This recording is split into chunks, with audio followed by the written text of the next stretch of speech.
What up? I'm Jared. I'm 19, and this YouTube stuff is hard. I tried to make a video in 2 days. Ended up taking me 2 weeks, and I changed the topic like 50 times. But I ended up settling on the country of Bhutan because I think there's some cool stuff there, and just throwing some other topics in there in the mix. And yeah, that's how we ended up here. So now I'm going to talk to you all about the Thunder Dragon Empire.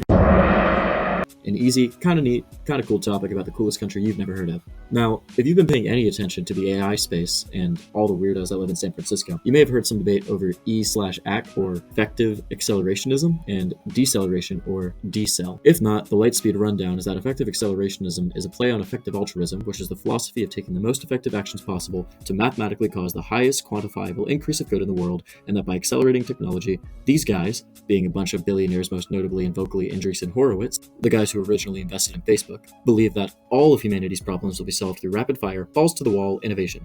Make sense? Cool. Great. Glad you got it. There's a link in the description if you didn't. On the other side, you have the decel people who believe that AI bad, AI scary, and AI needs to be stopped, so there should be a pause in development, so on and so forth. Not that anybody asked, but my quick take is that it's the prisoner's dilemma. If we don't make AI, someone else will. Tech moves forward no matter what, and ever since humans learned how to farm and pick up crops, we've been digging ourselves into a deeper hole, so the only way out is by innovating faster shovels. So let's get cracking, right? Because, well, it's not like the whole world could say no to technology. Well, maybe a whole nation could.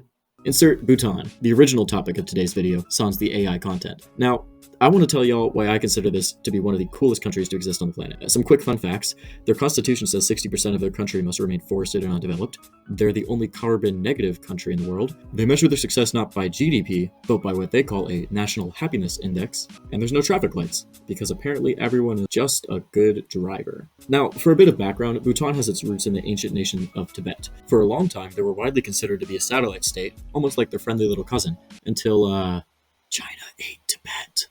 Now, in modern times, they're a bastion of remaining Tibetan culture, the only majority Buddhist country outside of Southeast Asia, and to date, they were one of the last surviving monarchies, having been the only modern case of a king voting to abdicate himself from power in favor of democracy.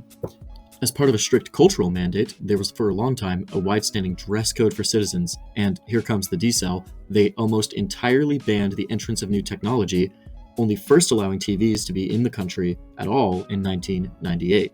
Now you may be asking, how could they do this? Surely the citizens would leave or the nation would grow poorer. You can't just reject technology. And I would say quite the opposite. They have never been conquered on account of being literally impossible to invade. Their nation is built on a millennia-old cultural heritage, and the unity amongst people is palpable. So that's it then. To reject technology, all we have to do is become happy Buddhist subjects to a king in the rural Himalayas? Not quite. See, if you heard me talk about Bhutan and started to think, wow, right off the bat, this country sounds a lot like Shangri-La, I'd point you to Prime Minister Tshering Tobgay, who said in a TED Talk, "But let me tell you right off the bat, we are not Shangri-La." It's not any kind of Shangri-La. And what Minister Tobgay didn't mention in his talk is that their palpable national unity came at the expense of widespread, shall we say, cultural reforms in the 1980s, when over 100,000 people of minority ethnic descent were forced out of the country or into abysmal refugee camps. To date, they reject tourists, making it ridiculously expensive to visit Pal India. They've also been to the Olympics 10 times, always for archery, except this guy who did swimming once. And just look at him.